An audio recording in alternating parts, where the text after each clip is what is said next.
Dans cette pause aujourd'hui, nous allons parler BDSM et principalement de la relation maître-esclave. Avant de commencer cet épisode, je te rappelle que le meilleur moyen de me soutenir, c'est de t'abonner et de laisser un commentaire sur Apple Podcast. Tu peux aussi bien sûr t'abonner, laisser 5 étoiles sur toutes les plateformes de ton choix et en t'abonnant, tu ne louperas jamais la sortie d'un épisode.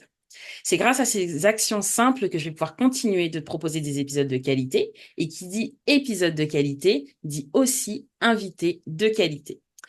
Et je dois te dire qu'aujourd'hui, je ne suis pas peu fière de mon invitée du jour. Elle est coach BDSM et alignement de soi sur les réseaux et elle nous abreuve de beaucoup de contenu à la fois pédagogique avec une dose non subtile de sexiness. Je suis ravie d'accueillir aujourd'hui Déborah Campaya. Salut Déborah. Hello! Waouh, quelle introduction! Oh mon Dieu, Ah bon, je on suis trop essaye contente de d'être faire les là. choses bien quand même. Mhm. Mais c'est très bien fait, j'adore. Bon, écoute, ben, bienvenue sur ta pause sexy. Je suis vraiment ravie de t'accueillir. Le sujet est croustillant comme on aime. Je sais que toi comme moi, on aime avoir la parole libérée et pouvoir Oui, parler de sexualité de manière libérée. Donc, on est tout à fait dans une place où tu vas pouvoir t'exprimer de la manière dont tu le souhaites. trop bien, j'adore, c'est exactement ce que je veux. Écoute, je pense que le meilleur moyen pour commencer, c'est aussi que tu te présentes, parce que moi j'ai fait une petite Mhm. présentation de toi, mais je pense que c'est intéressant que pour mes auditrices, parce qu'on est principalement des femmes sur ce Ah, podcast, que tu te présentes et voilà, que tu nous dises un petit peu qui tu es. très bien, avec plaisir. Alors, comme tu as dit, je m'appelle Déborah Campaya. Professionnellement parlant, je suis coach BDSM et alignement de soi, aussi créatrice de contenu sur les réseaux sociaux quand on ne me censure pas. Et j'aide dans les coachings, que ce soit les couples ou les personnes célibataires, à apporter un peu d'épices dans leur sexualité. Si ça passe par le BDSM, encore mieux. Et surtout et avant tout, sans jamais oublier le principe d'alignement de soi. Mhm. Et de l'autre côté, personnellement parlant, je suis dans une relation maître-esclave, 24 heures sur 24, 7 jours sur 7, où je suis l'esclave. Voilà.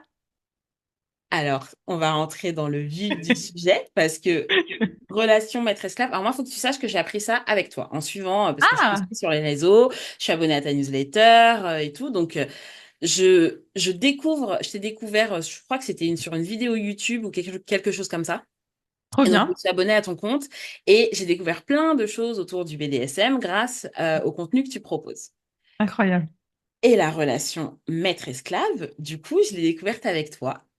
Et je me suis demandé, déjà la première question que je me suis posée, c'est qu'est-ce que c'est que la différence entre une relation maître-esclave et une relation dominant-soumis, qui pourrait Oui. être un peu plus classique dans le BDSM. Et après, on va venir sur le côté 24-24, 7 jours sur 7. Mhm. Là, c'est encore une Mhm. autre dynamique. Totalement. Alors, en général, on a un peu, on va dire, comme trois niveaux, entre guillemets, de BDSM. Alors, je dis niveau, mais en vrai, il n'y en a pas un qui est mieux que l'autre, hein. C'est toujours ce qui est Mhm. le plus adapté à la personne. Mais on va avoir les personnes qui font du BDSM juste au lit, Ouais. ce qui est quand même beaucoup de personnes, hein, juste dans leur sexualité. C'est trop bien, des petits jeux de rôle et tout. On va avoir des personnes qui vont aller dans les relations DS, donc dominant, dominante, soumis, soumise. Et après, on va avoir des personnes qui vont aller dans les relations maître-esclave ou maîtresse-esclave. Et il faut voir ça un peu comme un spectre. C'est-à-dire, il n'y Ok. a pas un moment donné où tu coches la case et tu as absolument tout et tu es la meilleure esclave du monde. Il y a des endroits où tu vas te rapprocher plus du DS et l'autre plus du maître-esclave. Et pour faire clair, plus on va se rapprocher du maître-esclave et plus les notions, par exemple, de dévotion et de discipline vont être présentes. Ok. On va aussi un peu sortir de cette idée de jeu de rôle. C'est pas un jeu de rôle, c'est identitaire. Mhm. C'est la soumise en moi, l'esclave en moi, et pas juste Déborah qui joue à l'esclave, en gros, quoi. Ok. On va avoir aussi, plus on avance et plus une idée de dressage, de stratégie aussi de la part du maître ou de la maîtresse, c'est-à-dire que on va un peu essayer de sculpter le ou la soumise sur le long terme. Ok. Là où en général dans des relations DS, on vient surtout gérer le quotidien. Donc on peut avoir même des routines, des rituels au quotidien, mais un peu la différence entre, j'aime bien l'image du business, moi, hein. Mhm. Ah, C'est vas-y. un peu, c'est un peu cette image de soit on va à son job tous les jours et on sait ce qu'on a à faire de la journée, ça serait un Ouais, peu du DS, mais ouais, un business, c'est vraiment je construis sur 1, 2, 3, 10 ans des fois, là où je veux arriver avec ma soumise ou mon soumis, et je le sculpte de cette façon-là, et donc il y a une vraie stratégie, on va dire, long terme. ok. Et évidemment, après, il y a les notions de libre arbitre aussi qui vont changer. Plus on avance vers le maître esclave, plus la notion de libre arbitre, elle va être un peu différente. Il y aura beaucoup de choses à dire là-dessus, donc je ne sais pas si tu veux que je revienne peut-être après Ouais, on va pouvoir là-dessus. revenir sur ce point après. Mais juste, il y a un truc qui m'est venu là en t'entendant, Dis-moi. c'est que j'ai l'impression que on commence pas par une relation maître-esclave, on commence un peu par une relation dominant-soumis ou même déjà Oui, juste jouer entre guillemets. Hein, quand je dis jouer, hein, mais pratiquer le BDSM de manière juste uniquement sexuelle en fait, un peu au démarrage. J'ai exactement. pas l'impression. En fait, ce qui va se passer, c'est que plus on se rapproche du maître esclave, plus on va avoir aussi nos domaines de vie qui vont être avec cet échange de pouvoir-là. Et Hmm. souvent, c'est dur de rencontrer une personne et dire, bon, bah, le premier domaine de vie, on va me dominer, c'est mes finances. Ça peut arriver, mais c'est un peu compliqué. Donc souvent, on découvre ça par la sexualité. Puis après la sexualité, c'est le day-to-day au quotidien. Puis après, des fois, on va sur le business, on va sur les relations de l'autre. Et puis à la fin, le maître ou la maîtresse on va dire, le pouvoir, ou en tout cas, on pratique la dynamique d'échange de pouvoir dans tous les domaines de vie. D'accord. Et donc, c'est pas juste du 24/7, c'est aussi du 24/7 et dans tous les domaines de vie. Ok. Voilà. Waouh. Bon.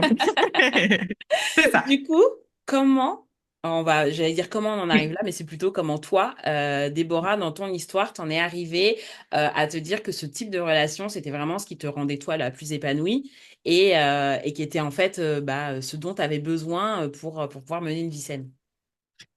Alors, un long cheminement. En général, c'est vrai qu'on ne se lance pas dans une relation maître-esclave comme ça du jour au lendemain, genre pourquoi pas? C'est quand même J'espère très pas. engageant, quoi. J'espère pas parce que Ouais, sinon ça fait ouais. vraiment flipper.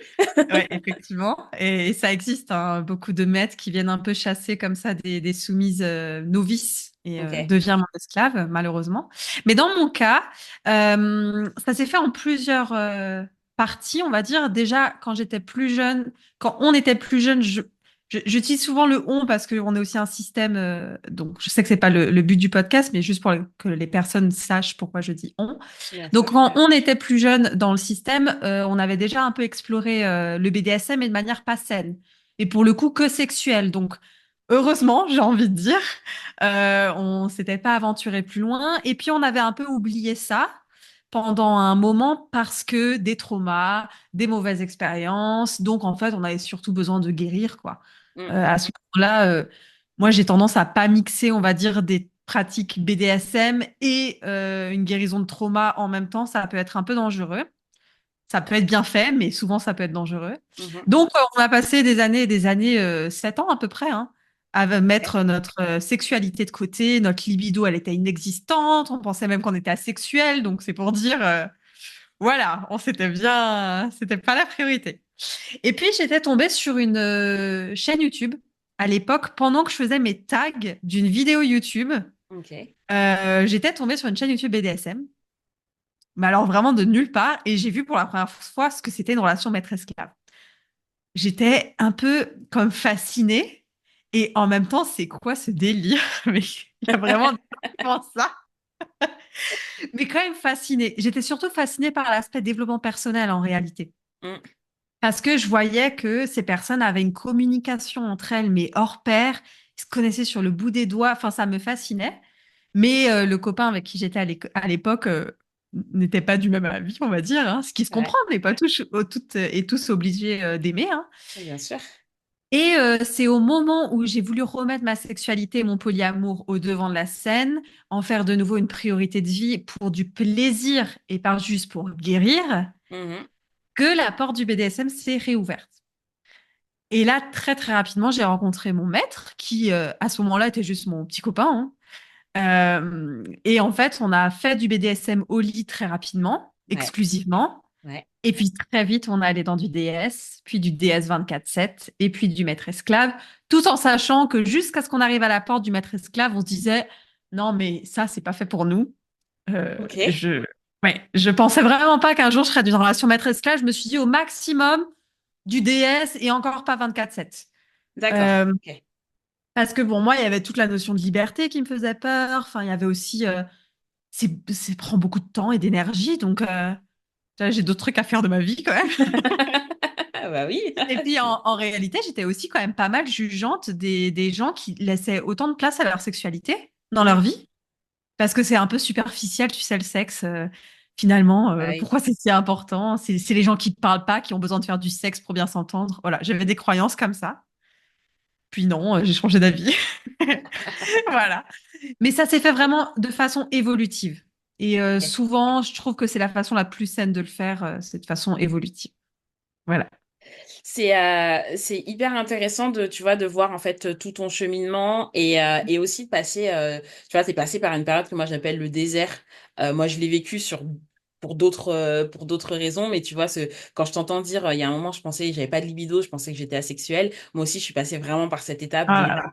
ma sexualité, de toute façon, ça n'existe pas, c'est pas pour moi, c'est les autres et tout. Et c'est en fait c'est vrai que c'est un long cheminement en fait de réussir à se reconnecter à ses désirs.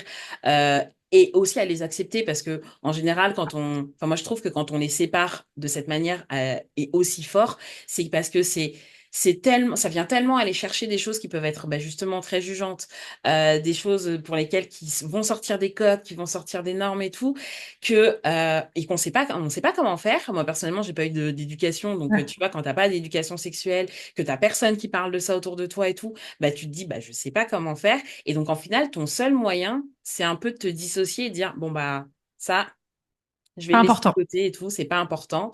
Et du coup, tu vois, quand moi, je t'entends dire ça, j'ai quand même la question qui est, ça a été quoi le vrai déclic? Parce que tu vois, tu as dit, moi, je pensais pas du tout que la relation maître-esclave, c'était faite pour moi. Et jusqu'à ce que on arrive à la porte de ça, on se disait, ça, c'est pas pour nous. Et du coup, quel a été le déclic qui dit, bah, en fait, si, c'est vraiment ça et c'est là où il faut qu'on aille? Alors, il y a eu deux déclics. La première, c'était avant que je rencontre Maître, du coup, Ouais. où ça a été un trop-plein. En fait, j'en ai eu trop marre de pas vivre ma vie sexuelle et ma vie polyamoureuse. Ok. Euh, Typiquement, ça faisait au total 5 ans que j'étais dans des relations amoureuses où je me sentais pas libre à ce niveau-là. Alors tout le reste était génial, hein. Mais à ce niveau-là, je l'étais pas. Et tu sais, je pense que c'est un peu comme si tu as une petite blessure à la jambe, tu fais pas attention. Et en fait, si t'en prends pas soin pendant 5 ans, bah, au bout d'un moment, ça gangrène et ça vient prendre toute la jambe. Et Mm, j'en étais arrivée à ce point-là de j'en peux plus. mm, Genre, je m'en fiche maintenant ce que ça va me coûter de faire cette transition-là de vie, parce que c'est une transition de vie, hein, de changer de priorité. Mais je peux pas passer ma vie à regretter et à me dire ouais, bah, c'est pas si grave. Non, c'est très grave de pas être dans sa sensualité, son énergie. Donc ça a été le premier.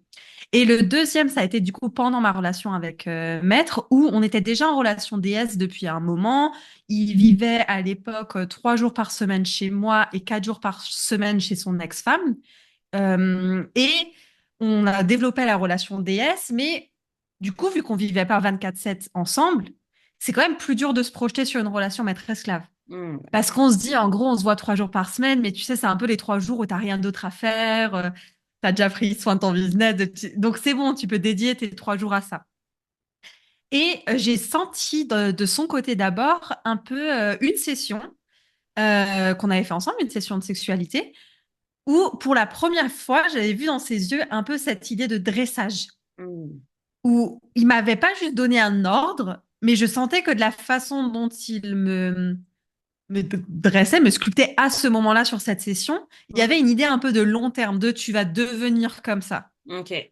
Et pour moi, c'était le premier truc. Et en fait, vraiment très rapidement après, il y a eu vraiment une session de sexualité qui a duré, je sais pas combien d'heures, mais en gros, il y a eu un enchaînement de plusieurs pratiques.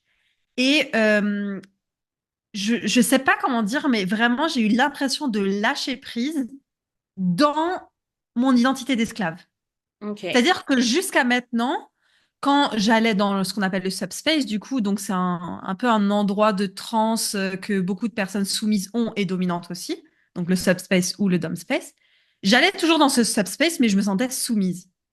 Et là, cette session en particulier, je me suis sentie, mais tienne à un niveau, je sais pas comment l'expliquer, et parce qu'on est très connecté avec Maître, il a senti la même chose sur le côté Maître, à la même session, et on s'est dit, OK, là, il y a vraiment un avant et après cette session-là. Mhm. Évidemment, après, il y a 14 000 discussions et c'est pas après cette décision qu'on est devenu maître-esclave, mais il y a eu un avant-après, quoi. Ouais, Donc, ouais.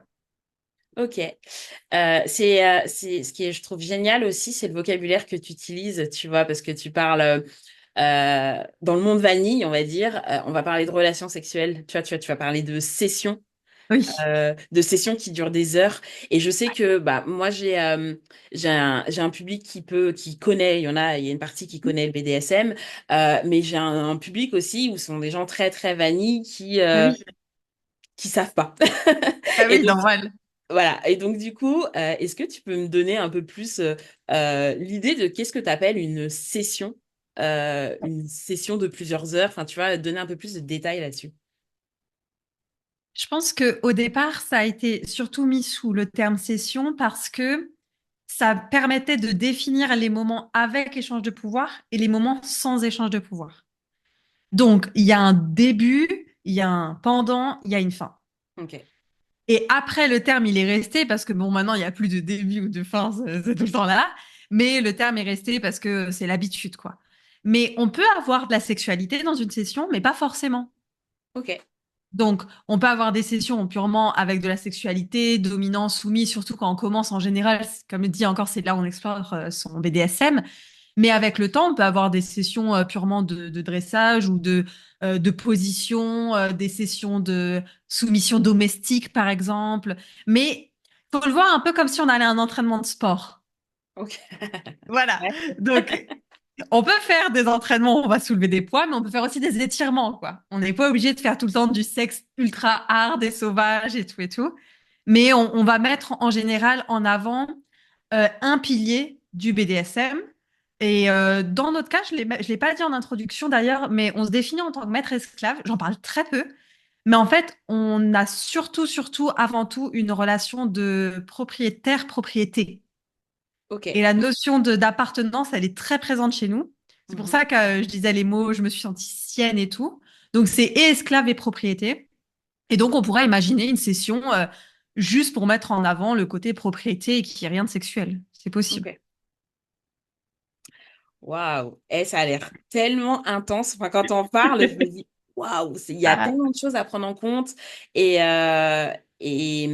ouais, et ça va bien au-delà de la simple sexualité. C'est aussi ce que je trouve, moi, c'est ce que je trouve assez fascinant dans ce type de relation. C'est que, en fait, c'est vraiment une vision de la sexualité, mais qui est tellement bien plus développée et bien plus grande que juste un pénis dans un vagin, concrètement. Parce que bon, voilà, hein, oui, c'est un oui. peu ce qu'on nous vend comme étant du sexe. Et je trouve ça trop bien qu'on puisse avoir justement cet échange parce que ça montre aussi à quel point ça peut être diversifié au final Mhm. d'avoir bah, mettre de la sexualité dans sa vie, ok, mais c'est pas forcément que des actes sexuels qui impliquent les parties génitales. C'est Ouais. aussi tout le mindset que tu mets autour et tous les ressentis en fait qui sont genre hyper implicites mais qui sont présents et qui sont aussi là et qui Ouais.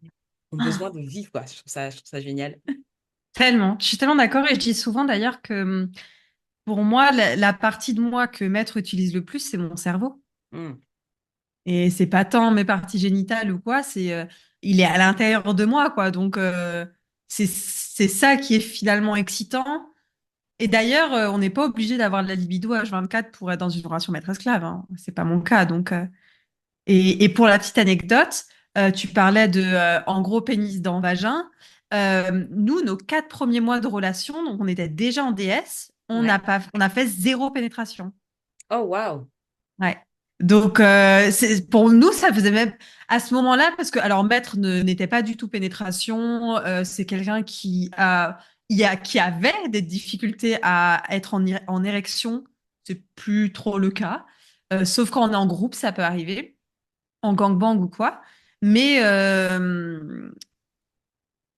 du coup, c'était même pas une problématique. Mm. C'est-à-dire, ben, il y a 10 000 autres choses à faire, donc pourquoi est-ce qu'on se se focuserait sur ça. Donc, voilà. Ce que je trouve aussi très intéressant dans ce que tu nous exprimes et dans ta manière de vivre ton BDSM, c'est qu'on a quand même cette vision du BDSM de quelque chose qui va être très violent. On voit beaucoup le côté masochiste, le côté douleur, sang, tu vois, toutes ces choses qui font flipper. Je ne vais pas te cacher Bah oui. que moi, je suis très intéressée sur tout ce qui est sujet de sexualité, mais aussi du coup sur le BDSM. Et ce que j'aime bien, moi, dans ce que tu montres, c'est le côté beaucoup plus cérébral, tu vois, Mhm. de tout ça, de la pratique, parce qu'en fait, le côté, moi, corporel, que je respecte 100%, euh, peut être vraiment très violent. Et ça peut être très difficile, en fait, pour quelqu'un de lambda de se dire, ah bah en fait, bah moi c'est le BDSM qui m'intéresse parce que bah t'as pas forcément cette envie d'aller dans la douleur, d'aller dans la douleur physique, d'aller dans ce que moi je peux identifier à ce qui peut être un peu euh, j'aime pas dire des actes de torture, mais tu vois, des actes Mhm. qui peuvent être vraiment très, très violents. Mhm. Et cette vision, tu vois, là, que tu es en train de nous montrer, qui est beaucoup plus cérébrale et qui est quelque chose qui a l'air même beaucoup plus doux, tu vois, et ben, je trouve Mhm. qu'on l'entend pas souvent et on oublie qu'il y a ça aussi dans le BDSM. Il y a un manque de représentation, mais aussi parce que c'est moins accessible. C'est-à-dire Ouais. que d'un certain côté, si on va en donjon ou quoi, c'est beaucoup plus accessible de se faire fouetter que de laisser ton cerveau à quelqu'un et qui va t'ordonner de faire 14 000 choses. Mais en fait, on est beaucoup à adorer le côté cérébral du BDSM et c'est pour ça qu'il y a plusieurs lettres dans BDSM d'ailleurs. Et après, on peut avoir le côté masochisme et sadique, cérébralement parlant aussi. Oui, Donc, ça c'est peut être vrai. intéressant. Voilà. Mais c'est vrai, mais ça revient aussi à se dire à quel point on voit la sexualité d'un point de vue physique et pas assez d'un point de vue cérébral, alors qu'au final, notre premier organe sexuel, c'est notre cerveau. C'est ce qui nous fait Exact. fantasmer, c'est ce qui fait que tu commences à être excité avant même d'être touché. C'est parce que ton cerveau, il travaille et que on est des êtres dotés d'intelligence, en fait. Et notre cerveau, il travaille, il est là pour nous. Et donc, c'est vraiment notre premier organe sexuel. Et donc, je trouve ça plutôt... Mhm. Totalement. J'adore. Du coup, tu as un rôle d'esclave dans ta relation. Mhm. Et qu'est-ce que ça t'a apporté, toi, personnellement, tu vois, de prendre vraiment possession de ce rôle? Comment ça t'a permis, justement, tu sais, comme tu fais de l'alignement de toi, tu vois, comment ça t'a permis de t'aligner, toi, ce rôle? Déjà de me voir de façon beaucoup plus complète. Parce que faut quand même se rendre compte que pour s'autoriser à aller dans la soumission et on va dire un peu plus extrême, si on peut appeler ça extrême, faut déconstruire pas mal de choses de nous-mêmes. Donc à un moment donné, ben c'est tabou, par exemple, quand on est féministe, de se soumettre ou de laisser les rênes à un homme, ou ça peut être aussi, ça peut faire peur. Donc il y a Ouais. aussi une question d'entièreté par rapport à ses traumas, son éducation, à ce qui est tabou.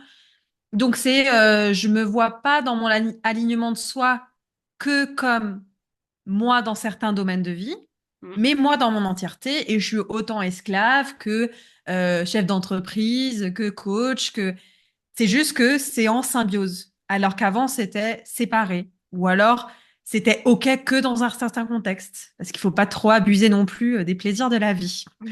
Et donc ça c'est une chose qui m'a aidée. Aussi, d'un point de vue beaucoup plus pratique, ça m'a aidé sur ma discipline. Ça m'aide dans ma créativité énormément. Ok. Je j'ai jamais créé autant de contenu sur les réseaux sociaux depuis que je me mets dans ma soumission. Pourquoi? Parce que en fait, libido dit finalement créativité parce que stimulation quoi. Et même si c'est pas que la libido, juste le fait de d'accomplir un peu au quotidien, d'avoir cette sensation aussi d'être profondément soutenu par quelqu'un. C'est-à-dire que, par exemple, toutes les notions d'indépendance, on nous demande beaucoup dans la société actuelle. Il faut être une femme indépendante et forte et ça veut dire ça, ça, ça. Mais en fait, on nous dit pas qu'on peut avoir toutes ces compétences-là Mm. et tout de même choisir d'être dépendante à certains endroits. Moi, demain, si j'ai envie de plus être avec maître et avoir mon indépendance, mais je peux sans aucun souci. Mais je choisis au quotidien de dépendre de quelqu'un, de Ok. laisser de la place à quelqu'un pour prendre soin de moi. Et c'est aussi du coup toute une histoire de s'autoriser à recevoir. Aussi, en tant que femme, c'est compliqué souvent. Mais aussi s'autoriser à donner, mais par plaisir et pas par pure Par devoir. obligation. Ouais. Et c'est bizarre parce qu'on se dit, mais c'est des ordres et tout, donc c'est des devoirs, oui, mais je suis l'esclave de mon maître. Je suis pas l'esclave de n'importe quel maître. Donc c'est quelqu'un qui me comprend, qui est aligné à qui je suis. Il va pas me faire faire des trucs juste pour le show, quoi. Enfin, ça fait sens avec qui je suis. Donc c'est pour moi un support en plus, je dirais, dans ma vie.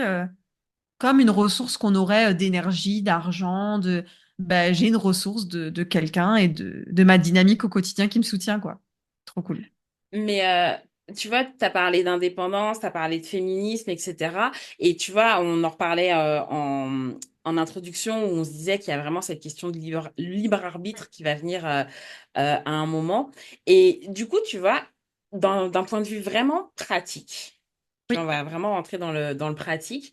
Comment est-ce que bah, tu t'assures d'avoir toujours justement ton libre arbitre? Parce que je pense qu'une des peurs aussi des personnes de rentrer, tu vois, dans ces relations de dynamique de pouvoir, que ce soit déesse ou maître esclave, c'est aussi la peur de l'abus, tu sais. Ah Euh, bah oui. Hier, moi, tu vois, quand hier soir, j'étais avec des amis, on parlait que du fait qu'on allait enregistrer toutes les deux et tout.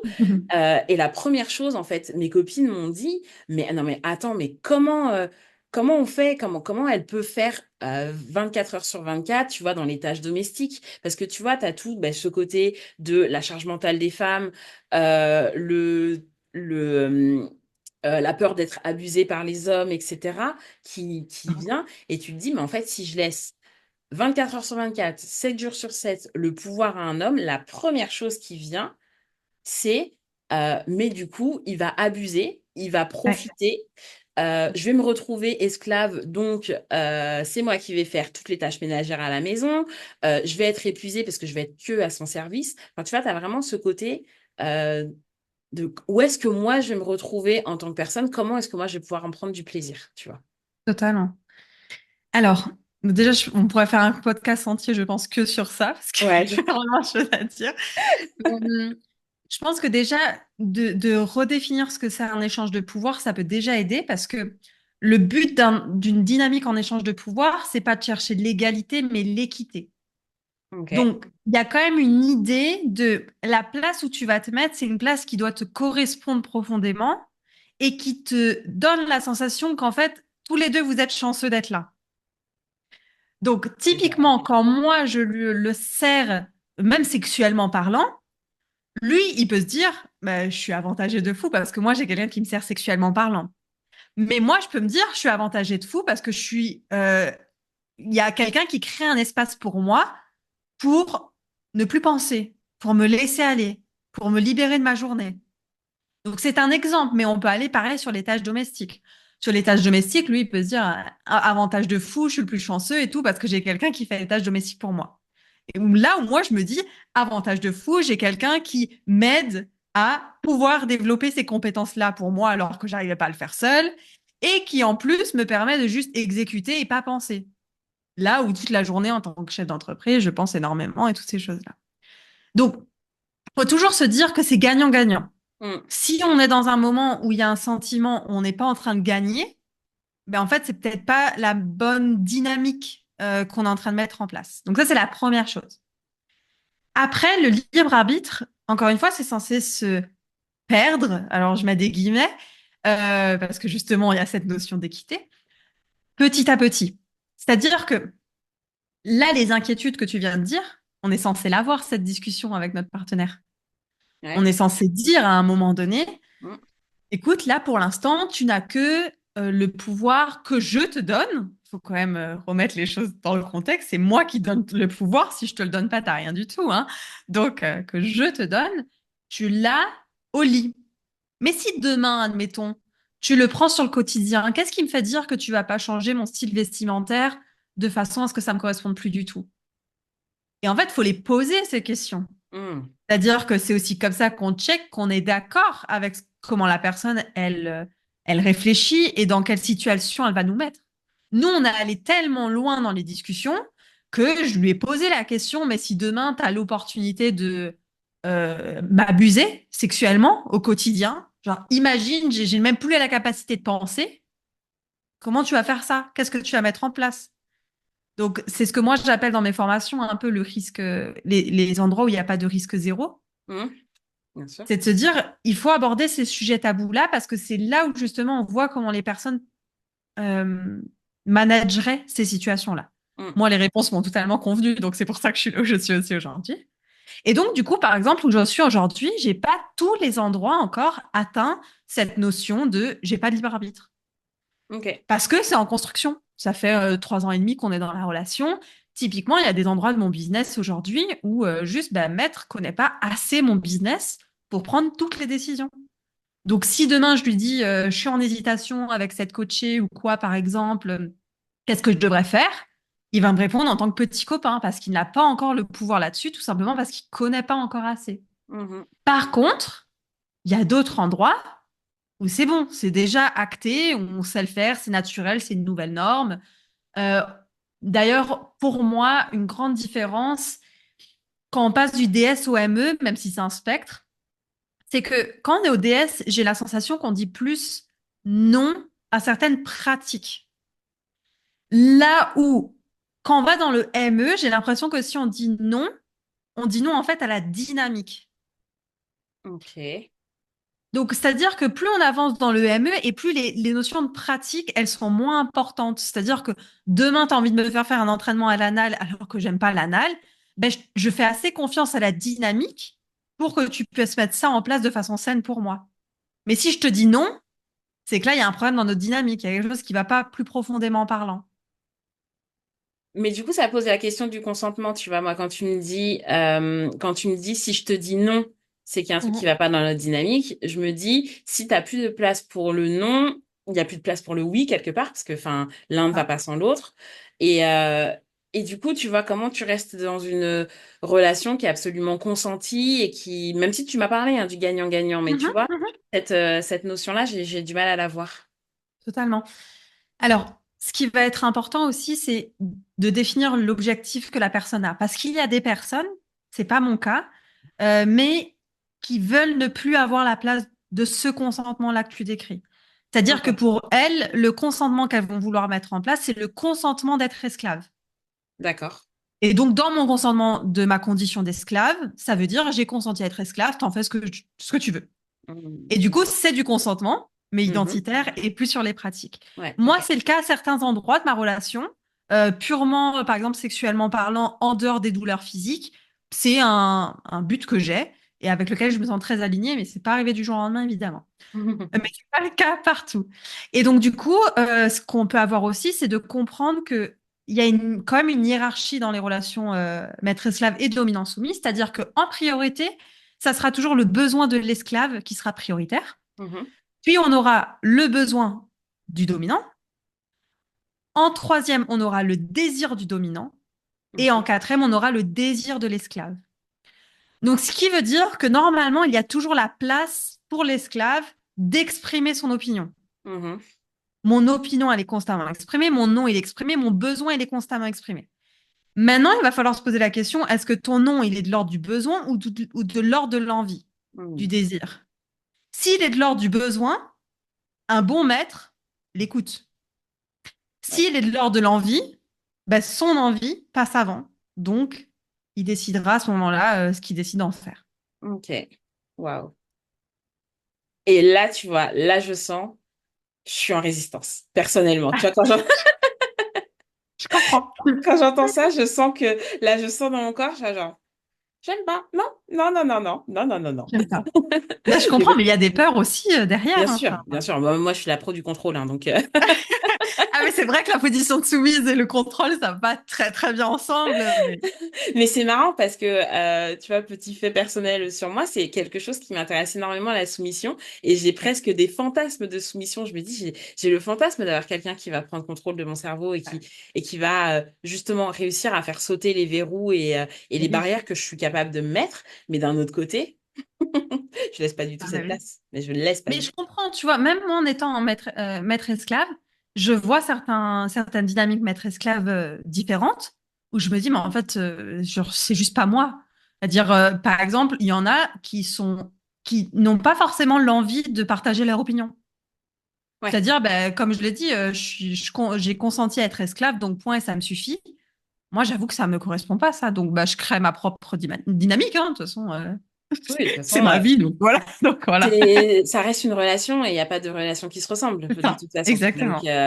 Donc qu'on soit une relation maître-esclave ou une relation hétérosexuelle tout Ouais. à fait classique, Même les relations vanille, elles sont toutes différentes et au niveau du évidemment. consentement aussi, quoi. Donc, Ouais, ouais, non, c'est clair. Du coup, comment cette expérience, tu vois, là sur le BDSM. Ah non, attends, je t'ai ah, pas posé la question. Non, non, il y a une question qui doit absolument être répondue. Comment j'écoute. est-ce que vous gérez les désaccords, les embrouilles, tout ça? C'est trop important. Il faut qu'on sache comment on fait quand on est l'esclave de quelqu'un pour justement exprimer son désaccord sur des sujets du quotidien ou quoi, un peu important. Totalement. Alors, encore une fois, ça dépend. Il y a des esclaves qui vont être en mode, euh, bah, juste, j'ai pas envie de partager mon opinion ou mon truc. À partir Ouais. du moment où le maître a dit que c'était comme ça, c'était comme ça. Nous, Mhm. ça ne ressemble pas du tout autant pour maître que pour moi. Donc, ce qu'on fait, c'est qu'on a quand même l'échange de pouvoir. Alors, pendant très longtemps, on définissait les moments, c'est-à-dire que le moment où une dispute commençait, on verbalisait, nous ne sommes plus dans l'échange de pouvoir. Ok. Et à la fin de la dispute, on verbalisait, maintenant, on reprend notre échange de pouvoir. Donc ça, on l'a fait très longtemps et on l'a fait même en thérapie de couple pour pouvoir bah, savoir comment cadrer, qu'est-ce qui ressortait dans ces moments-là, l'impact que ça aurait aussi dans la relation maître-esclave, parce que finalement, une décision que tu prends pendant une dispute, ben, elle va pas être forcément de la même façon implémentée dans la relation de couple et dans la relation maître-esclave. Ouais. Donc ça, on a fait vraiment très, très, très longtemps, Ok. jusqu'à ce qu'on se sente assez à l'aise. Et aujourd'hui, on est dans l'échange de pouvoir, même dans les disputes. Alors, ce qu'on fait, c'est qu'on a des rôles bien définis en fonction de nos forces. C'est-à-dire que moi, en tant qu'esclave, j'ai un peu le rôle de l'assistante. C'est-à-dire que dans les disputes, j'ai, on va dire, l'ordre de cadrer la dispute. Ok. Donc, de pouvoir noter mentalement ce qui est en train de se passer, Mhm. de reformuler ce qui est en train de se passer et de s'assurer que tout le monde a pu s'exprimer. Et voilà. Je suis un peu cette médiatrice, on va dire, dans ce moment-là. Mais depuis ma place d'esclave, parce que je le fais un peu comme bah, je te sers, quoi, maître. Donc, voilà. Donc, c'est la même compétence qu'on pourrait avoir dans une relation vanille, sauf que je le fais depuis ma place de soumise. Et maître va être celui qui va décider ce qu'on va mettre en place à la fin de cette dispute. Alors évidemment, ça va être discuté, mais typiquement, on a un problème, je sais pas, sur l'organisation de la maison. Et je lui dis, ben, j'en ai marre, ça prend vraiment trop de place, je suis fatiguée, je peux plus. Alors, dispute commence. Dans la dispute qui commence, bah, maître, moi, mon opinion, c'est que j'en ai marre et je fais trop de tâches domestiques. Ok, ben moi, c'est que j'ai besoin que tu en fasses autant parce que blablabla. Bon, ben ça ne me convient pas et mon besoin, c'est que ça. Qu'est-ce qu'on met en place? Maître dit, on teste pendant plusieurs jours et puis après, ben, on réajuste. Alors ça, c'est vraiment 90% de nos disputes parce que ben, on l'apprend, c'est skills de communication, c'est dur, hein. Ouais. Et puis après, il y a les disputes aussi quand on est déclenché. Ce qui là n'est pas pareil. C'est-à-dire, c'est des disputes sur base de traumatisme où en fait ça ne se règle pas de la même façon, ça se règle juste, j'ai quelqu'un en stress post-traumatique en face de moi, que ce soit maître, que ce soit moi, et en fait là, l'objectif, peu importe notre rôle, c'est le care. Donc c'est on Hmm. crée un espace pour que la personne puisse s'exprimer et on sait qu'on reviendra après sur le schéma normal de dispute. Donc d'abord, on laisse l'espace de care. Ça nous arrive très souvent d'être trigger, de déclencher pour rien et de crier, et de dire j'avoue que j'étais pas très bien, maître, je suis désolée. Oui, mais moi aussi, je suis désolée, j'aurais pas dû te dire comme ça. Puis voilà. Enfin, c'est ça. Au départ, j'allais dire, vous êtes des champions des émotions parce qu'il y a des fois où, où tu peux pas avoir la rationalité de dire là, la Ah dispute oui. commence et tout parce que tu es tellement activé dans ton émotion que tu vrilles. Tu vois, je pense à la Bah colère oui. qui peut être très, très explosive ou tu vois, un nombre de tristesse, de peur, etc. Tu vois. Et décrit comme ça, je me disais, waouh, c'est fou parce que Ah, faut quand ce même serait être bien. ultra, ultra aligné, ultra connecté à ses émotions pour pouvoir gérer toutes ces disputes de cette manière-là. Donc, Ouais. c'est bien aussi de savoir que, ouais, il y a le côté où on arrive à mettre de la rationalité, puisque rationnellement, on n'est pas d'accord sur quelque chose. Et il y a aussi le côté très explosif, très Ouais. émotionnel. qui a aussi sa place, mais vous avez trouvé aussi des systèmes pour pouvoir gérer ces situations-là, ouais. Je pense que la différence, c'est juste que c'est pas une dispute en fait. Quelqu'un qui est déclenché émotionnellement parlant, Mm. peu importe si c'est à cause de l'autre ou parce qu'il y a eu, c'est juste quelqu'un qui est déclenché, mais ça n'a rien, c'est pas une dispute de couple quoi. Ouais, non, c'est C'est vrai. donc du coup, ça rentre même pas dans la catégorie dispute, donc ça n'a pas nécessité de se gérer comme une dispute. Ça se Ouais. gère comme quelqu'un, comme des fois tu es au boulot, tu rentres, tu es épuisé, tu as envie juste de pleurer, ben tu le gères de la même façon quoi. C'est une Mais émotion. c'est là aussi où on voit que l'un comme l'autre, vous avez fait. Enfin, t'as parlé de Ouais. thérapie de couple, donc j'extrapole. Et puis moi, je te suis, donc je sais que t'es suivi. Mais c'est là où on voit en fait tout le travail que vous avez pu faire de développement personnel, que ce soit en coaching, en psy, machin, enfin Ah toute ouais. méthode, parce que réussir à ce niveau de compréhension de l'autre et d'analyse de justement des réactions de l'autre et tout, ça demande, c'est une skills. Clairement, c'est une Ah mais skill tellement. parce qu'aujourd'hui, ça, dans le commun des mortels, je dirais, on parle d'une dispute. Quand on parle de Oui. d'être déclenché, ça reste une dispute, tu vois. C'est ça. C'est ça. Mais moi, c'était un critère. C'est-à-dire que j'avais décidé je ne daterais plus des personnes qui ne font pas de thérapie. Mm. Donc, ben, du coup, c'est la première question que je vais me poser. C'est, tu fais une thérapie? Oui, ça fait déjà 2 ans et tout et tout. Donc, c'est là et ça restera toujours. Et puis, c'est aussi mon boulot. Donc, ce serait un peu. J'ai déjà vécu les relations où la personne ne fait pas de thérapie et c'est ton boulot d'être coach. C'est un peu compliqué, dans la vie de tous les jours. Voilà. Ouais, parce que ça a un peu trop tendance, du coup, à, enfin, en tout cas, moi, je vais parler pour moi, un peu trop Ouais. tendance à devenir aussi le coach dans la C'est relation ça. parce que tu vois l'autre qui arrive pas à se dépatouiller, à en sortir. Toi, tu as compris, analysé ce qui se passe, donc tu essayes de l'aider, mais au final, ça te met dans Bah une oui. dynamique de couple qui est vraiment pas très, très saine, en fait. Pas ton rôle, quoi. Ouais. Ouais, exactement. Bon, parlons de ton rôle de coach, du coup, Oui. puisqu'on est dessus. Comment ton expérience personnelle, du coup, elle est venue nourrir euh, ton expérience de coach, mais ton business, tout autour du coaching, en fait. Comment tout ça est venu nourrir? Ça a absolument tout changé. C'est-à-dire qu'avant ça, la dernière spécialisation que j'avais, c'était coach business pour les femmes entrepreneurs qui Ouais. ont un syndrome de l'imposteur. Mhm. Et en fait, à partir du moment où j'ai réexploré le BDSM, alors il y a quand même eu un fil conducteur tout le long de ces années, c'est l'alignement de soi. Donc, en fait, du coup, ça faisait sens que j'alignais tout le reste à cette découverte-là de moi, plutôt qu'essayer de fitter dans une case qui n'était pas la mienne. Mhm. Donc, finalement, tout mon boulot se fait autour du BDSM aujourd'hui, de l'alignement de soi, tout mon quotidien. Je ne sais même pas quoi exactement répondre parce que j'ai l'impression que ça a absolument tout influencé. Donc, je suis là, qu'est-ce que ça n'a pas influencé? Mais tout, mais même mes amitiés, mes relations familiales. Après, moi, je suis quand même à un moment où je l'expose. Mhm. C'est-à-dire que je pourrais avoir une relation maître-esclave cachée, et c'est très bien, et avoir des petits signes comme ça quand on est en public, et ça marche très très bien, hein. J'ai beaucoup de coachés qui font ça, mais moi, c'est exposé, donc toute ma vie a changé autour de cette relation. Ok. Et du coup, les blocages, c'est quoi les blocages et les questions qu'ils ont tes coachés, tu vois, toutes ces personnes que tu accompagnes, tu vois, dans leur exploration du BDSM, qu'est-ce qu'elles ont au final comme principaux blocages? Alors, il y a des personnes qui vont avoir des blocages purement en lien avec le BDSM directement. Typiquement, je ne sais pas quel type de soumise je suis, je ne sais Hmm. pas quel type de dominant je suis, je ne sais pas comment trouver des personnes adaptées, comment lâcher prise, comment prendre en compte mes traumas, mes peurs, mon contrôle, enfin voilà, des choses comme ça. Donc ça, on va beaucoup l'avoir. On va aussi avoir du rapport au corps.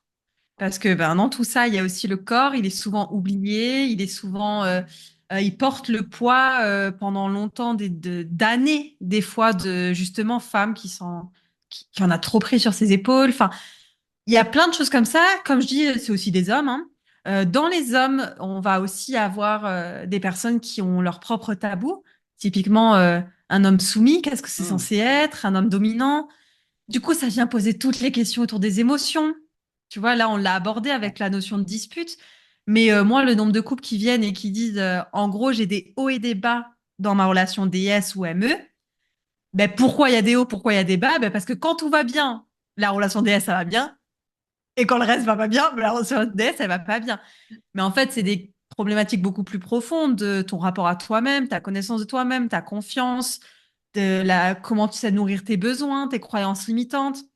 Moi, la façon de travailler, de toute façon, elle est toujours holistique, c'est-à-dire, c'est jamais juste du BDSM. Bien sûr. C'est du BDSM, toi, ton job, ta famille, enfin, c'est, c'est purement une expression de toi. Et nous, on est complexe dans la vie, quoi. Donc, c'est pas juste, alors prends un fouet, commence à taper des fesses et tu verras, ça ira, tu auras trouvé la dominante que tu es. J'adorerais, mais malheureusement, c'est pas. Et après, il y a des trucs purement pratiques, tu vois. Par exemple, des fois, je vais avoir des programmes autour de l'orgasme et toutes les pratiques d'orgasme contrôle. On peut avoir des techniques de shibari qu'on veut apprendre. Mais en Mm, fait, le savoir-faire, ça peut toujours s'apprendre. mm. Alors que le savoir-être, c'est un vrai boulot sur soi. Donc, Ouais, c'est un vrai travail, ça c'est clair. ouais, Et c'est c'est même ça. le plus gros du travail. Ah En fait, oui, ah, c'est sûr. quand, quand on parle de coaching en sexualité, on voit toujours le côté savoir-faire. Je vais apprendre des techniques pour être un meilleur coup. Enfin, tu vois, on voit beaucoup ça et on entend très très peu parler du savoir-être et de tout ce que tu dois mettre en place en tant que personne et tout ce que tu dois connaître sur toi avant de pouvoir vraiment réussir à atteindre l'alignement. Mais moi, je parle aussi beaucoup de d'assumer ses désirs profonds, tu vois, et quelque part, en final, d'avoir accès à ton véritable plaisir. Pas simplement le plaisir que ton corps peut te donner, mais l'intégralité de ton être peut avoir et recevoir. Exactement. Mais la mission, moi, que je dis souvent, la phrase, c'est transforme tes tabous en déclic. Mhm. Et c'est vraiment ça, c'est que si tu veux accéder à tes vrais désirs, tu peux pas avoir un filtre de tabou dessus. Tu Ouais. vois, je veux dire, il y a une grande... Pourquoi autant de personnes s'autorisent à fantasmer et pas à le vivre? On pourrait se dire, bah, si je le fantasme, c'est bon, c'est faisable. Il faut juste apprendre à le faire. Et puis, je vais dans un donjon demain et je le fais.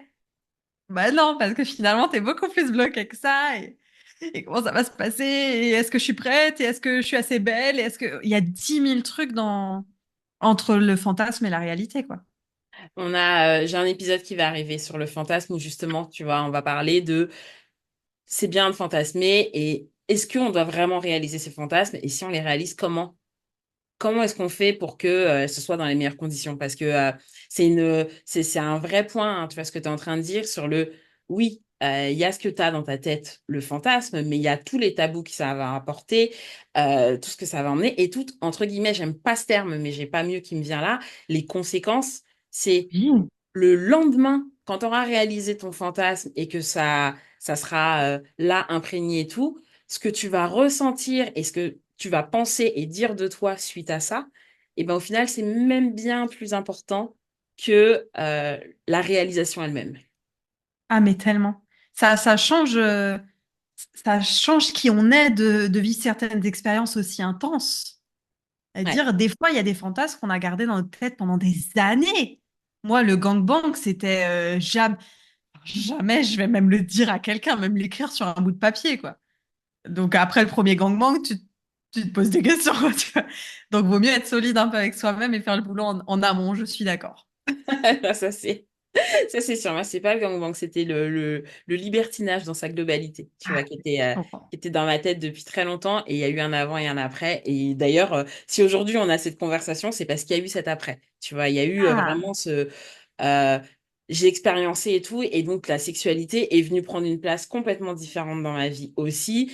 Et c'est pour ça que j'ai fait un changement de carrière et tout, parce qu'en fait, je me suis dit, c'est bien plus que juste du sexe, c'est bien plus que de la gymnastique des corps dans un lit, il y a quelque chose de bien plus important et énergétique, même parfois j'ai envie de dire, mhm. qui tourne autour de ça et c'est pour ça aussi que ce podcast il existe, c'est parce que je veux qu'on puisse en parler, je veux que on puisse avoir ce genre de conversation euh, pour montrer que ouais, en fait, c'est bien plus que juste encore une fois un pénis dans un vagin quoi. C'est bien plus que ça. Il y a plus de choses qui se jouent et même si on est vanille, Et même si on est vanille, je suis totalement même d'accord. si on est vanille, vraiment. On va pas tarder à arriver à la fin. Et donc, j'aime bien finir sur une petite note parce qu'on est tous pareils. On aime tous les petites anecdotes un petit peu croustillantes. Donc, je suis sûre que tu as des choses à nous partager, des petites anecdotes sur voilà, une expérience qui a été particulièrement marquante, tu vois, pour toi et qui a, pourquoi pas, été même un moment clé de ta relation maître-esclave, tu vois, que tu pourrais partager avec nous. Alors du coup, il y a eu cette fameuse expérience dont je parlais au départ, qui est un peu le moment où je suis passée de dans mon être de soumise à esclave. Euh, alors, est-ce que je suis censée raconter la session en tant que telle ou est-ce qu'on veut plutôt une anecdote genre marrante? Je sais pas, j'en ai 14 000. T'es en totale liberté ici, Déborah. Donc, tu Ah, racontes ce qui te vient et ce que tu as envie de partager. T'es vraiment obligé de rien. Donc, vraiment, c'est libre à trop toi. bien. Le micro est à toi. Ok, cool, on est libre. Alors, du coup, pendant cette session-là, je pense que ce qui, moi, a déclenché un truc à l'intérieur de moi, ça a été la notion d'endurance. Mais à mon avis, ça fait un peu le même effet qu'on pourrait encore une fois avoir dans le sport de haut niveau. À la base, je suis sportive de haut niveau d'ailleurs. Ok. Donc, je pense que voilà, c'est des choses qui sont à l'intérieur de mon corps. Et typiquement, une des parties de la session, c'était du cock warming. Ok. Donc, le cock warming, c'est, je vais dire, c'est un peu comme une poule qui couve son œuf. Alors oui, mais c'est dans le sens, en général, ça va être un des trous qui va couver un pénis. Donc, ça peut être le vagin, l'anus ou la bouche. Moi, dans mon cas, c'est la bouche, puisque j'ai un kink de la bouche. Et donc, c'est typiquement, je ne fais rien, genre juste, j'ai le pénis dans ma bouche et je ne Mhm. bouge pas. Ok. Et ça, après mêlé à de la fellation, on peut imaginer du coup que dans ces moments-là, la seule raison pour laquelle tu fais cette pratique, c'est pour être là, pour être présente. C'est par souci de dévotion, de discipline. C'est pas parce que sexuellement parlant, il y a une stimulation, un truc qui se passe, quoi. Et toute cette pratique entre cock warming, fellation, gorge profonde, blablabla, ça a duré 3 heures. Waouh. Juste cette partie-là. Et donc, moi, je pense que ça m'a amené un niveau de, je sais pas, de genre je suis capable et en même temps je suis forte et puissante et en même temps j'ai jamais été autant endurante dans ma soumission. Et puis après, la scène, elle a continué où j'ai été attachée au bureau pendant que Maître travaillait, très chou d'ailleurs. Et je me suis endormie avec, bah, en gros, tous les trous pleins et tout. J'ai fait ma petite sieste au sol. Et il y avait un peu cette idée de mixte entre douceur et alors moi j'aime pas dire toucher tes limites parce que je suis pas partisane du tout d'aller explorer tes limites, mais on va dire plutôt d'aller explorer tes désirs à un niveau qui me paraissait même pas atteignable, tu vois. Mm. Il y a aussi d'autres sessions où par exemple j'étais à 2 doigts de tomber dans les pommes parce que c'était trop bon. Mm. Ça, c'est le type de moment, je trouve, où tu atteins une partie de toi presque spirituelle, presque. Où tu as l'impression de, ouais, de toucher un truc, tu savais même pas que ça existait. Donc voilà, c'est cette petite anecdote-là. Après, s'il en faut d'autres types, ça me va, hein. Non, mais tu peux y aller. J'ai juste une question qui m'est venue. Du coup, est-ce que tu connais ton langage érotique à toi? Je sais pas si tu es familière des différents langages érotiques. Dis-moi. T'as l'énergétique, le sensuel, le kinky, le sexuel et j'en oublie un cinquième, le métamorphe. Donc en Ok. gros, c'est ta manière de vivre ta sexualité, tu vois. Je pense que évidemment que tu es kinky puisque pour pouvoir aller explorer le tabou, le BDSM, etc., il faut vraiment prendre du plaisir à aller dans Mhm. justement ce qui est interdit. Mais tu vois, dans ce que tu viens de décrire, ce côté, c'était presque énergétique, c'était tellement bon que j'ai failli tomber dans les pommes. Je trouve qu'il y a quelque chose, ben, justement, d'une sexualité qui est presque dans les énergies qui se Mhm. transmettent bien plus que dans le l'acte en lui-même qui est vraiment physique, tu vois. Et donc c'est pour ça que ça m'a interrogée sur si tu Mhm. connaissais ton langage érotique personnel, parce que je pense que Ouais.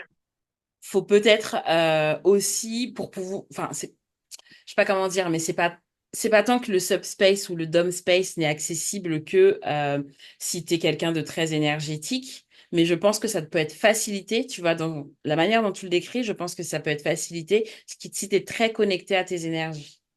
Totalement. Mais tu vois, c'est intéressant tout de même parce que pour avoir fait aussi des sessions de tantra, Ouais, où là, c'est aussi très spirituel et tout, ouais, ça a été génial, mais ça ne m'a pas donné de désir sexuel. ok. Donc, je pense que ça en fait partie, mais de toute façon, moi, j'ai un fétiche sur l'échange de pouvoir. Et Hmm. sans l'échange de pouvoir, c'est pas dans le domaine du sexuel, c'est dans le domaine de c'est cool, c'est kiffant, mais comme un bon massage, quoi. Donc, voilà. Moi, les orgies, là, où c'est en mode vanille et tout, et pendant beaucoup de temps de ma vie où il y avait beaucoup de vanille, d'ailleurs, c'était une des raisons pour lesquelles c'est si dur d'aller dans le BDSM, parce que c'est un peu mal vu, quoi. Ben, je prenais pas du plaisir à même niveau et pourtant j'étais connectée comme ça à une personne aussi très très intensément. Hmm. Donc je pense qu'il y a un mix entre le kinky du coup et le côté Ouais, un peu plus spirituel, ok. ou sensuel, je sais pas. Voilà. Écoute, non, c'est hyper intéressant. Est-ce que tu veux nous partager une autre anecdote? T'as le droit, hein. Alors une autre anecdote, mais je vais juste pas prendre trop de temps. Non, non, mais là c'est bon, non, non, là, ça va. On a le temps. On est Ok. encore dans les temps. Une anecdote que j'ai beaucoup partagée, c'est une erreur que Maître a faite. Je pense qu'elle est cool du coup à partager. Où c'était justement dans mon premier blow gang. Donc en gros, on était avec, je crois, cinq personnes à pénis, quatre, je ne sais plus, plus cinq, plus un peut-être. Et j'étais très stressée parce que c'était mon premier quand même. Alors le but c'était vraiment que faire que des fellations. Mhm. Euh, et on avait en gros ces personnes devant moi et j'étais sur le lit. Et maître commence. Et pour pouvoir commencer, il voulait m'introduire un Lush, donc un euh, vibro connecté par application. Ok. Oui. Et donc, il voulait l'introduire. Et comme ça, quand je fais des fellations à certains pénis, eh ben, les autres personnes peuvent en même temps jouer avec l'application. Donc, très bonne idée pour que tout le monde se sente inclus et tout et tout. Le problème, c'est que donc on arrive, il met le vibro à l'intérieur de moi et genre ça me pique. Et donc je suis en mode, est-ce que tu es sûr que tu as utilisé le même vibro que d'habitude? Pardon, le même lube que d'habitude. Et en fait, il a interverti la boîte de lubrifiant avec la boîte de gel hydroalcoolique. Waouh, waouh, waouh, waouh, Voilà. Donc, waouh. et moi, je suis pas très douleur physique en plus, hein. Donc, il a paniqué de fou, hein. Moi, je suis allée à la douche et en fait, il a pleuré. Alors, Matt pleure très facilement. Vraiment, si tu le rencontres un jour, il va pleurer, c'est sûr. Voilà. Il pleure avec tout le monde, il adore. Donc, il a pleuré parce qu'il se sentait évidemment responsable à ce moment-là. Bien Mais sûr. j'ai trouvé ça génial parce que toutes les autres personnes sont venues autour de lui et de moi, l'ont rassuré. C'est normal de faire des erreurs. Moi, après une petite douchette, franchement, il n'y avait rien de grave qui s'était passé, évidemment. Et en fait, ça a totalement brisé la glace. Et donc, du coup, j'ai passé un excellent blogging après ça. Et je pense que ça n'aurait pas été le même s'il n'y avait pas eu cette erreur. Donc, c'est juste pour dire que les erreurs, ça fait partie du parcours Mm. et que des fois, elles sont même importantes. Et ce qui est important, c'est pas tant de pas faire d'erreurs, c'est surtout d'avoir, on va dire, les bonnes personnes autour de soi et les bons mécanismes pour pouvoir prendre soin une fois que les erreurs elles sont faites. Donc voilà la petite anecdote. Et ce que je trouve aussi hyper intéressant, et c'est vrai qu'on l'a pas du tout abordé parce on parlait beaucoup plus de toi et donc de ta position d'esclave et tout, mais ça remet aussi en lumière la responsabilité que ça donne d'être d'homme ou d'être maître, tu vois, parce que on a vraiment la responsabilité de la personne qui est notre soumis, notre esclave, etc. Et donc on le voit beaucoup, donc c'est une position de pouvoir, bien évidemment. Euh, et tu vois, dans ce qu'on parlait tout à l'heure sur le fait d'avoir des peurs, des abus et tout, mais c'est surtout une responsabilité d'être le dominant de Énorme. quelqu'un. le maître de quelqu'un. On a la responsabilité de son bien-être physique, de son bien-être mental, de son plaisir, dans la relation maître-esclave, de ce que j'entends, même de la santé financière, de la santé du business, de la santé de la maison, etc. Enfin, c'est une énorme responsabilité et qui est pas du tout à négliger. Et on a un peu tendance à oublier ça, à voir que bah, il y en a un qui se la coule douce et Hmm. l'autre qui a tous les avantages, alors que non, en fait, il y a une vraie responsabilité sur la personne qui du coup, est en charge de tout. Et encore plus s'il y a des objectifs d'appartenance et de dépendance, du coup, Ouais. ça revient presque à le même niveau de responsabilité qu'avoir un enfant. La seule différence, évidemment, c'est que tu as un adulte en face de toi, donc évidemment, c'est pas pareil. Mais aussi, on, on a envie, en général, quand on a une esclave, on veut la garder longtemps. Mhm, Et bah donc, oui. du coup, c'est un peu comme si on avait une belle voiture. Bon, je suis un peu mieux qu'une voiture quand même, mais tu vois, si on veut la garder longtemps et on veut rouler longtemps avec, eh ben, on doit s'assurer de toutes les décisions qu'on fait, de tous les choix, de comment on en prend soin. Et en fait, ça vaut pas le coup du tout de la casser au bout de 2 sessions, parce Ouais, qu'on t'a vu, on a exploré des limites et tout, mais voilà, quand on est dégoûté, on fera plus jamais ça, et puis voilà. ouais. Donc, c'est ça, t'as tout dit. Bon, ben on va arriver à la fin, Déborah. Mhm. Avant de finir, je me demande, est-ce que tu as quelque chose à partager? Tu vois, moi, donc du coup, je te disais, j'ai des auditrices qui peuvent être bah, déjà dans le monde du BDSM, mais aussi des auditrices qui sont absolument vanille, etc. Donc, est-ce que tu as quelque chose à partager, et notamment autour de l'affirmation de la sexualité avec mes auditrices? Ne pas se dire que la sexualité, c'est pas important, au-delà même de si vous voulez le pratiquer ou pas. Parce que même en tant qu'asexuel, la sexualité est un sujet. Donc, ne pas en faire un sujet et le mettre sous le tapis, ça va pas le faire disparaître. Ouais. Ça va juste le pousser au lendemain et au lendemain et au lendemain jusqu'à ce qu'on arrive à 60, 70 ans et on se dit, punaise, j'ai passé toutes ces années à pas m'écouter. Mm. Voyez-le aussi comme un outil pour vous développer. C'est pas obligé d'être quelque chose. Comme dit, on n'est pas obligé de pratiquer la sexualité pour faire du sexe. Ouais. Voilà. Donc, et puis la sexualité à ne pas confondre avec la libido. C'est-à-dire que, encore une fois, la libido, ça fait partie de ce qui est à l'intérieur de vous. Comme vous prenez soin de vos hormones ou de votre niveau d'énergie, de fatigue, ben, la libido, c'est à l'intérieur de nous Mm. et ça a des fonctions. Donc, ne pas fermer les yeux dessus, quoi. Voilà. Eh ben, c'est un très très joli message. Merci beaucoup. Avec grand plaisir, Merci, merci à toi. merci. Bah, moi, c'était un plaisir. J'ai encore pas vu le temps passer, comme d'hab. Moi non plus. Si on veut te retrouver, qu'on veut te suivre, voir ton travail, où est-ce que je redirige tout le monde? Alors, le plus simple étant le site internet, Ok. parce que dessus, il y aura du coup les informations pour mon journal intime à recevoir par mail Mhm. gratuitement et sans censure, Inside Deborah. Il y a pas très longtemps le Telegram qui a ouvert aussi, qui est un endroit du coup sans censure, mais plus pour avoir un partage au quotidien, autant personnel que professionnel. Et après, jusqu'à ce que je l'ai encore, il y a mon Instagram, en story surtout, encore une fois au quotidien, Ouais. et je poste des reels quand je peux. À l'année prochaine, on aura certainement le podcast et on aura certainement de nouveau la chaîne YouTube qui va réouvrir. Donc ça, c'est pour le futur, mais comme dit sur le site internet, on peut tout trouver normalement. Donc Ok. voilà, Bah, je mettrai du coup dans la description du podcast, je mettrai le lien de ton site internet comme ça. Si on c'est veut te ça. retrouver, ce sera plus simple.